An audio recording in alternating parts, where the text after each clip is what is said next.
Several years ago, we had a little, I don't know, an over exuberant bunch of water come down Tom Beall Creek, and it kind of started meandering the stream channel as it was. Well, it changed the course of the stream flow right into a couple spots alongside our county road, Tom Beall Road.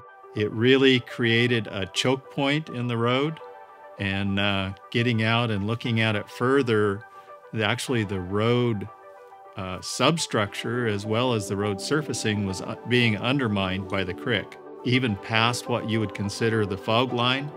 So any vehicle out there on that edge was taking the risk of tumbling down into the creek. The Idaho Department of Water Resources Board grant opportunity became available, and we decided to move forward with this project. Idaho Department of Resources Water Board approved it. So that's how really the funding mechanism got put in place so that we could put this project on the ground. We started in November of 2021. Neighborhood was a little upset because, you know, there's a lot of traffic on that road, about 500 plus cars. I guess the best way to describe it in my mind would be a farm-to-market road. It's used by all the local farmers to deliver commodities to the port system in Lewiston during harvest time. Also as a transportation route of moving their equipment up and down the road.